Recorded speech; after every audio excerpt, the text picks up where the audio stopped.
and welcome to my channel. This is the fourth recording of trying to make a halftone tutorial. Let's see how it's gonna go this time. Third time lucky, it wasn't too lucky, so let's see how we go. Basically, in the previous 3 times, we have managed to grab a sketch, which I did on paper, and we've kind of made it less scratchy. We've added a bit of an atmosphere, a bit of a background, I guess, and we have lined the main dude. So today we're going to be applying halftone to this boy. Yeah. Okay, cool. So basically halftone is like those grayscale textured bits you see in manga, which helps to build the shading and the atmosphere of a particular scene. And you would usually, before they used to like cut it out with like these halftone sheets, right? For traditional manga, they still do, a lot of people still do. But because I don't live in Japan and I don't get the luxury of having access to all these amazing art tools, I'm going to be doing on this free kind of crap art software called Medibang. Now, Medibang is maybe one of the worst apps you could ever use for manga drawing, but because I'm too lazy to experiment with anything else, I'm set with it for life.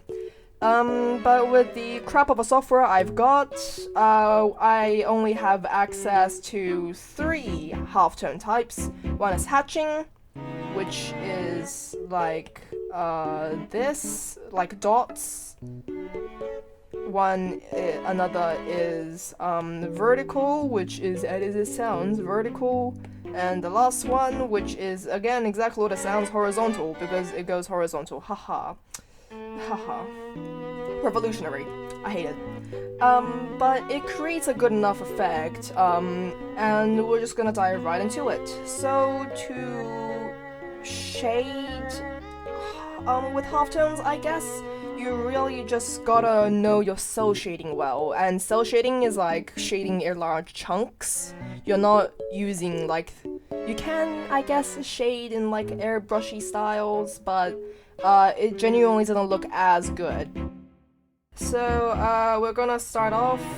Personally, when I do my halftoning, I like to start from the deepest colors and then go to the lightest colors and then fill in them in between so that you can know what contrast you have and what you need in a drawing. So first I just go in and I fill in the blacks. Why do I choose to fill in these places black? Because my character wears black in those areas, like the hakama and the undershirt, they're both black, so that's why I filled those in.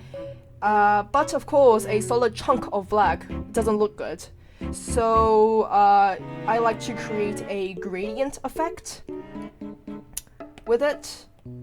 It shows up quite nicely so that you can like a little bit darker, so that you can see like the lines underneath that you can use for shade, and it actually looks quite good. I've gone ahead and I've done that in the previous one. The first one's a little bit darker, but it really doesn't matter. You can just see how you like it. And then you just go ahead and you cell shade the cloth folds. Again, very easy, just with a simple multiply layer. Heck, you don't even need multiply, you can just fill it in with like the blacks and the gray gradients. There's a lot of ways around this. Like, just pick what you like, and then you just see it. I guess the lighting's there, and last but not least, just to give it a little bit of a texture, we add the halftone layer. Can't see there because the screen recording's trash, but here you can see that there's like little minuscule dots. And that just creates a really nice effect on the manga page. You can see that a lot of mangas use this. A lot of mangakas, like especially digital ones, like to use these dots just to give their manga a little bit more texture. So after the blacks, after we're done with that, we simply move on to the grays. Now, I've done the grays in my last recording, which is this, so you don't get to enjoy me ranting that I can't color inside lines. Ha ha ha ha ha. Shh, nobody needs to know this. But, yeah, You really just gotta, again, just cell shade everything, see what fits. I chose to shade it just normally now because I haven't quite added any lighting to it. Right now, it's just default lighting, which is like from here. It's nothing's like too shaded. It just looks plain, I guess. I didn't shade this part.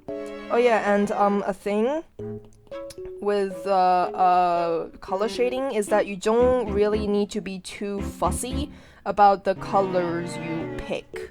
Like, for example, you can see that the headband of this guy is beige, and his earring tassels and those, whatever those are, tassels, I like tassels, are also yellow.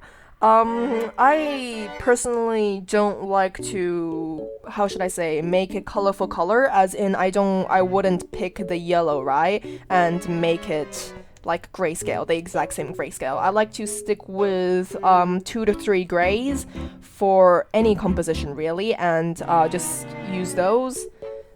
Because you don't want it to be overly messy, because like that won't be very nice to look at, especially you don't want to make it overly messy or overly detailed, because one, it wouldn't be nice to look at unless it's like a cover art or something and just grayscaling that. Like, yeah, sure, I guess I've already seen the full colored version of it, like, but of course, this is just a practice, so I've kind of chosen a middle ground with not making it too detailed, because I haven't gone in and actually physically filled out all the different like cloth folds I could have in a normal drawing.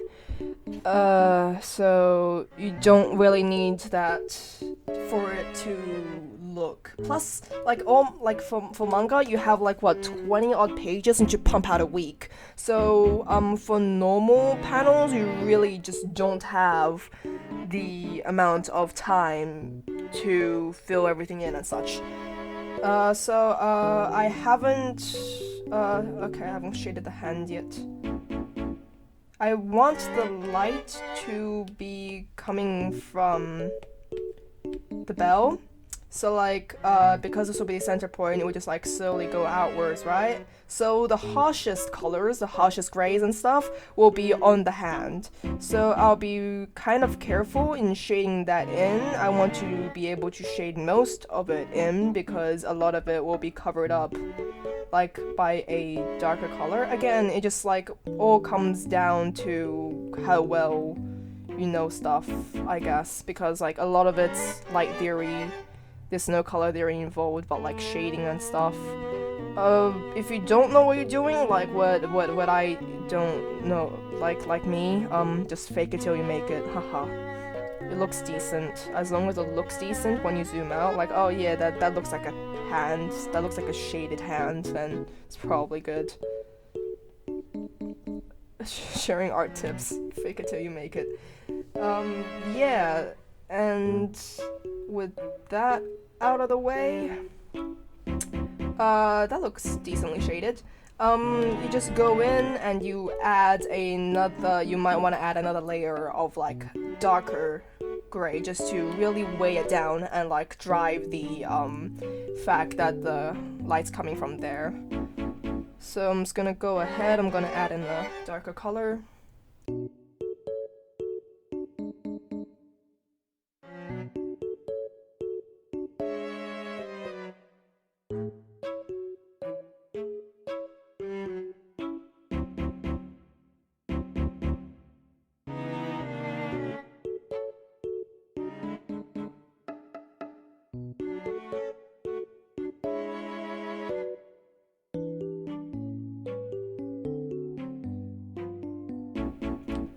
I think I might just add the halftone now, and I'm actually going to use the halftone to create the effect. Let's see how that goes, yeah? So I'm just gonna create a new layer. Oh, sorry, no, I'm gonna create a new halftone layer. Haha, actually, I'm just gonna use that one because I want all the granulates to be the same. So I'm just gonna copy paste that one, clip it. Ooh, that's a bit harsh. Change the color of it a little bit. Yeah, that looks better because it just gets rid of a lot of, how should I say? It looks better now because it just adds a bit of more effect. I think I might just like make it as the granulates actually slightly bigger. Here we go. And